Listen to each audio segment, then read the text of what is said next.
Newspaper notes में आपका स्वागत है। आइए आज के महत्वपूर्ण करंट अफेयर्स को देखेंगे, जो कि हमने महत्वपूर्ण अखबारों से कलेक्ट किया है और ये आपके एग्जाम के पॉइंट ऑफ व्यू से बहुत ही महत्वपूर्ण होने वाला है। तो सर्वप्रथम हम देखेंगे कि किस प्रकार से इसरो का जो मिशन है PSLV C62 ये फेल हो गया अपने परीक्षण के तीसरे चरण में ये फेल हुआ। यह मिशन जो है 16 उपग्रह को जो है लेके जा रही थी, जिसमें कि DRDO के द्वारा जो विकसित पृथ्वी अवलोकन सैटेलाइट था, जिसे हम अन्वेषा के नाम से जानते हैं, यह थी। और साथ ही साथ जो है थियोस सेकंड भी इसमें शामिल था। थियोस की जो निर्माण है वो थाईलैंड और यूके के द्वारा किया गया है। और ये PSLV C62 मिशन काफ़ी महत्वपूर्ण माना जा रहा था, क्योंकि जो अन्वेषा है वो रणनीतिक रूप से महत्वपूर्ण है। ये सुपर AI की 500 किलोमीटर की दूरी से दुश्मन की हर हरकत पर नज़र रखने में सक्षम थी। तो इस प्रकार से ये मिशन काफ़ी महत्वपूर्ण थी और भारत के लिए ये एक अत्यधिक झटका रहा। साथ ही साथ इसरो के लिए भी ये साल का जो शुरुआत है अच्छा नहीं हो पाया। जो दूसरी खबर है वो है भारत में अमेरिका के नए राजदूत का अपॉइंटमेंट हुआ है। इनका नाम जो है सर्जियो गोर है। इन्होंने अपना पदभार संभाल लिया है और यहाँ पे जो मुख्य जो बात है वो ये है कि इन्होंने कुछ बयान दिए हैं कि जिसमें ये कहा गया है कि भारत और अमेरिका के संबंध मधुर हो, इसके लिए परस्पर जो है कार्य किए जा रहे हैं। और साथ ही साथ इन्होंने कहा है कि आगामी आने वाले दिनों में हो सकता है कि डोनाल्ड ट्रंप भारत की यात्रा पे भी आए और इनके द्वारा कहा गया है कि भारत और अमेरिका के मध्य जो है ट्रेड डील भी जो है हो सकता है। साथ ही साथ इन्होंने एक पैक्स सिलिका नाम की जो समूह है इसकी इन्होंने चर्चा की है। तो आइए हम जानते हैं पैक्स सिलिका क्या है। यह अमेरिकी नेतृत्व वाली एक पहल है। यह AI और जो है क्रिटिकल मिनरल्स और तकनीकी आपूर्ति श्रृंखला को सुनिश्चित करने पर जो है केंद्रित है। इसका मुख्य उद्देश्य AI और सेमीकंडक्टर की वैश्विक सप्लाई चेन को सुनिश्चित करना है। वैश्विक विनिर्माण आपूर्ति श्रृंखला पर जो चीन का पकड़ है वर्तमान समय में, इसको मुकाबला करने के लिए जो है ट्रंप ने इसे जो है 12 दिसंबर को जो है आरंभ किया था 2025 में। तो इन गौर के द्वारा ये अभी बयान दिया गया कि हो सकता है कि आगे आने वाले दिनों में भारत भी इस समूह का जो है हिस्सा बने।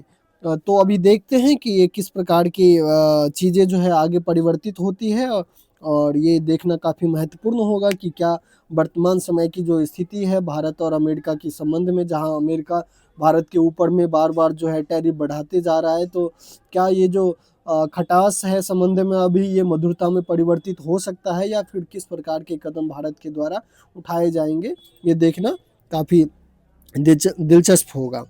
आइए अन्य खबर की ओर बढ़ते हैं। अभी वर्तमान समय में जो है जर्मन के जो चांसलर हैं ये भारत के दौरे पे हैं। इनका नाम जो है फ्रेडरिक मर्ज है और ये PM मोदी के साथ इनकी बैठक जो है अहमदाबाद में हुई है और ये द्विपक्षीय शिखर वार्ता थी। और दोनों देश के मध्य जो है रक्षा और आर्थिक सहयोग, सेमीकंडक्टर, क्रिटिकल मिनरल्स और जो है ग्रीन हाइड्रोजन और हिंद प्रशांत क्षेत्र में जो है सुरक्षा सहयोग को मजबूत करने को लेकर के जो है सहमति बनी है। बैठक में जो है द्विपक्षीय सहयोग से जुड़ी 20 जो है संयुक्त घोषणा पर जो है और 7 घोषणाएं हुई हैं, 20 संयुक्त घोषणा हुई है और साथ ही साथ 7 जो है सहमति पत्रों पर जो है हस्ताक्षर भी किए गए हैं। अगर हम कुछ प्रमुख घोषणा की बात करें तो वो इस प्रकार से है कि रक्षा औद्योगिक सहयोग को जो है मजबूत करने का नया रोड मैप बनेगा। आर्थिक सहयोग के लिए दोनों देशों के बीच जो है CEO फोरम बनेगा। सेमीकंडक्टर और क्रिटिकल मिनरल्स में सहयोग स्थापित होगा। गैस, ग्रीन हाइड्रोजन व बायो इकोनॉमी क्षेत्र में अलग संयुक्त घोषणाएं जो है की जाएगी। भारतीय पासपोर्ट धारकों को वीजा की ट्रांजिट की सुविधा जो है देगी जर्मनी। कूटनीति व रक्षा के क्षेत्र में संबंध पर वार्ता के लिए 1.5 ट्रैक वार्ता शुरू होगी। साथ ही साथ हिंद प्रशांत क्षेत्र में सहयोग पर व्यवस्थित द्विपक्षीय वार्ता शुरू करेंगे। उच्च शिक्षा क्षेत्र में जो है सहयोग का विस्तार करेंगे दोनों देश। तो इस प्रकार की महत्वपूर्ण जो है घोषणा की गई है। ये आगे आने वाले समय में काफ़ी महत्वपूर्ण सिद्ध होने वाला है। और वर्तमान समय में जैसे कि हम सब देख रहे हैं कि USA से संबंध जब खराब हो रहे हैं इंडिया के, तो किस प्रकार से भारत जो है यूरोपीय देशों से अपना संबंध जो है मजबूत करने में लगा हुआ है और आगे आने वाले दिनों में हो सकता है कि भारत और यूरोपीय यूनियन के मध्य जो है आपको ट्रेड डील एफटीए जो है देखने को मिले। तो ये रणनीतिक रूप से काफ़ी महत्वपूर्ण माना जा रहा है भारत की रणनीति। आइए अन्य महत्वपूर्ण खबर को हम देखते हैं जो कि ईरान से संबंधित है। ईरान में जो है महंगाई को लेकर कुछ दिनों से सरकार विरोधी जो है वहाँ पे मूवमेंट चल रही है, आंदोलन चल रहा है और वहाँ पे जो आंदोलन है वो वर्तमान समय में हिंसक प्रदर्शन में बदल चुका है और वहाँ पे जो हिंसक प्रदर्शन हो रहा है और हाल ही में जो है वेनेजुएला के ऊपर में सैन्य कार्रवाई के बाद जो मिस्टर ट्रंप ने जो बयान दिया ईरान को लेकर के वो भी काफ़ी आश्चर्यजनक था और वर्तमान समय में जो है अमेरिका के द्वारा दिए गए बयान के बाद जो है ईरान ने कहा है कि वह अमेरिका से वार्ता करने को तैयार है। दरअसल राष्ट्रपति ट्रंप ने वेनेजुएला के ऊपर में सैन्य कार्रवाई के बाद में जब कोलंबिया, ईरान के बारे में अपना बयान दिया था, इंडिया को लेकर के भी बयान दिया था, ग्रीनलैंड को लेकर के दिया था।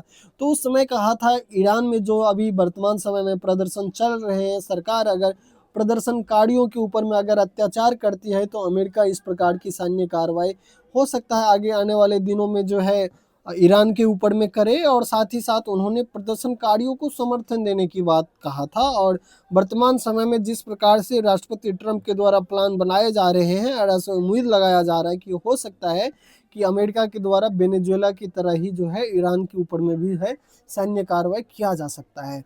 तो इस प्रकार से ईरान का भी जो है वहाँ पे स्टेटमेंट आया है।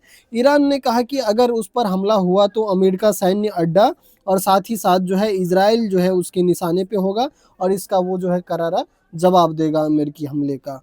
तो ये आगे आने वाले दिनों में महत्वपूर्ण मुद्दा होने वाला है ईरान का वैश्विक स्तर पे।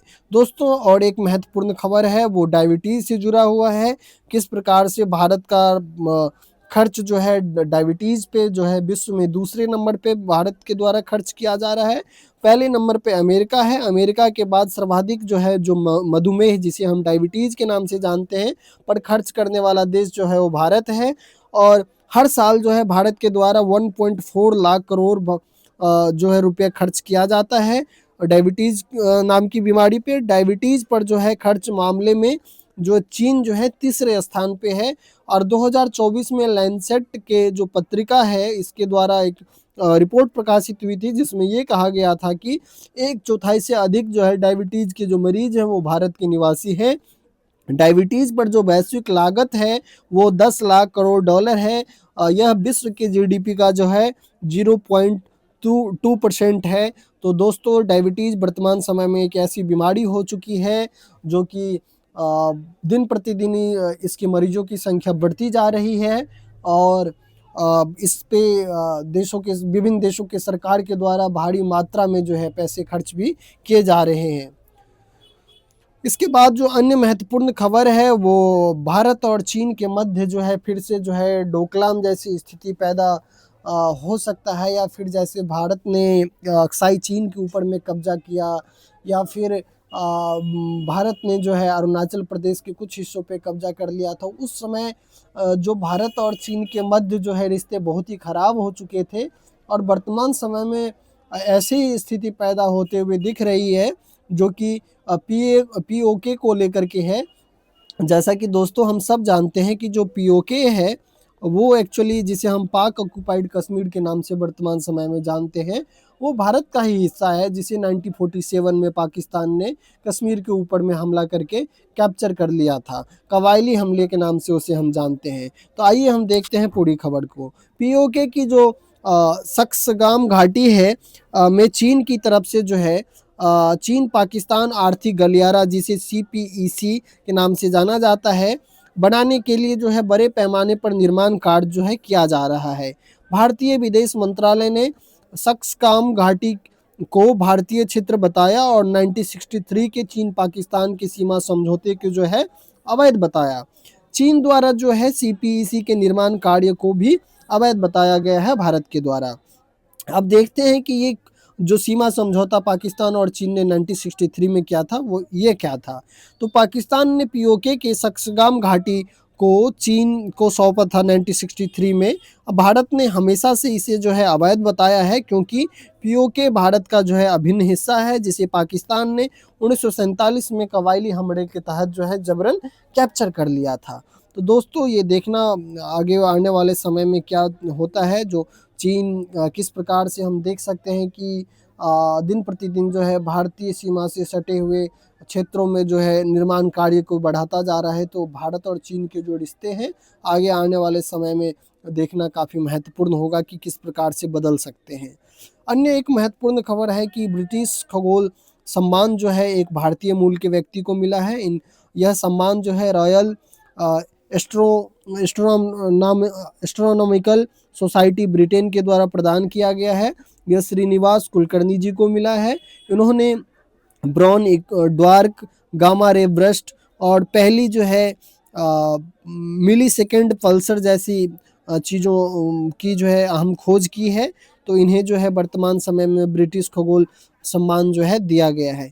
साथ ही साथ दोस्त एक और खबर है कि ग्रोक नाम का जो एआई चैटबॉट है, जो एलन मस्क की कंपनी के द्वारा विकसित किया गया है, जिस कंपनी का नाम XAI है, इसके ऊपर में मलेशिया और इंडोनेशिया ने हाल ही में बैन लगा दिया है। और यह प्रतिबंध जो है अश्लील फोटो के निर्माण को लेकर के जो है मलेशिया और इंडोनेशिया के द्वारा लगाया गया है। अब आज के दो महत्वपूर्ण फैक्ट को देखते हैं। केंद्र सरकार के द्वारा जो है नागौड़ी अश्वगंधा को जीआई टैग दिया गया है। यह मुख्य रूप से जो है राजस्थान के नागौर जिले में उगाई जाती है। और साथ ही साथ पीएम मोदी के द्वारा जो है तमिलनाडु के जो शिव गंगा राज्य के 18वीं सदी की जो शासिका थी, उनको जिनका नाम जो है रानी वेलु नचियार है, की जयंती पर जो है उनको श्रद्धांजलि अर्पित की गई थी कुछ दिन पहले। तो इस प्रकार से ये महत्वपूर्ण हो जाता है। और ये मुझे उम्मीद है कि आपको ये वीडियो पसंद आया होगा और आगे आने वाले दिनों में जो एग्ज़ाम होंगे उसके लिए ये महत्वपूर्ण साबित होगा। आप लोगों को अगर ये पसंद आया हो तो कृपया चैनल को सब्सक्राइब करें, लाइक करें। मैं फिर से मिलूँगा कल आपको एक